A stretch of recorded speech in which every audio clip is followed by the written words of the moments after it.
Hey, what's up, everybody? It's your boy Hugh here from Create Up. I'm here with Nora Kirkpatrick.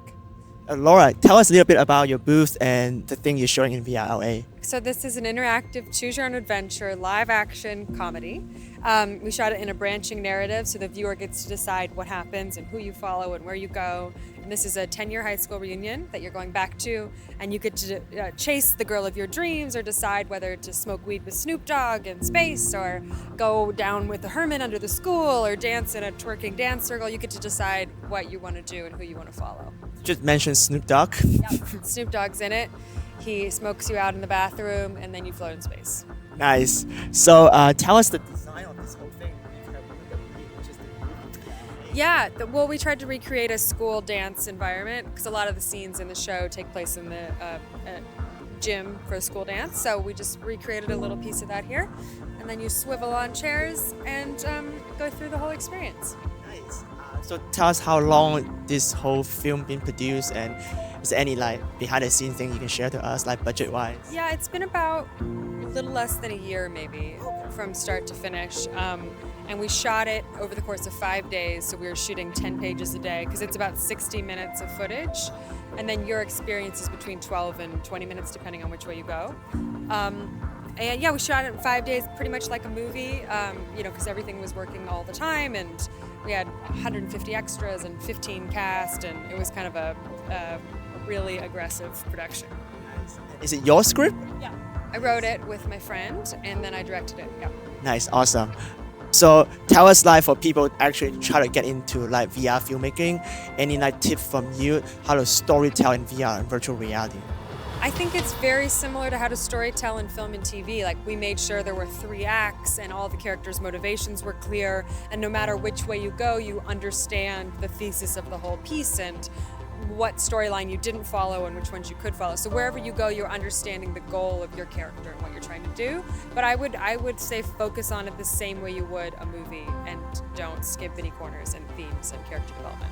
What is your secret tip, how to communicate with the actor in a short amount of time to tell them that you are always in frame, and how can you behave? So I hired a bunch of comedians who have done a lot of sketch comedy, which is similar to theater, because I think this is very similar to theater, where you're always acting. If you're on stage, you're always on. So I hired people who had a lot of experience with that and building a scene from start to finish. Most TV actors, you only do bits and pieces of the scene, and then they have a lot of downtime. So I hired sketch comedians and theater actors who knew how to do a scene start to finish and to always be acting, and a lot of improv in between when they don't have any lines. They're improvising something over here that you can go listen to. So it's a lot on them to let their characters go the whole way. Are they getting tired pretty soon? Do you have a regular break time for them to just let them be? Like a regular SAG production with breaks, but no, they were great. I mean, they're used to being on set all day, and they're in every scene, and they're working all the time, so it's a big schedule. But they were great. It's awesome. So tell us, what camera did you use on this project, and what the tech side? I used the Obsidian S because I wanted to shoot some stuff in slow-mo, and you can adjust the shutter speed on the S. And it was great. It has a Wi-Fi connector to a router, and then all the monitors are on an iPad remotely at Video Village. And it worked really well for us. We put it on a rover, we put it up a gym rope, we did a lot of stuff with it. Nice. Yeah. So for the pose, how heavy is the pose? Is it stereo or mono, by the way? It's mono. Okay. Stereo, but it added so much in post that budget-wise we needed to do mono. But I think it looks. I'm into it. Yeah. And you mentioned about sound, so you guys use spatial audio? Yeah. Can you tell us what kind of spatial audio equipment you use and how do you create that?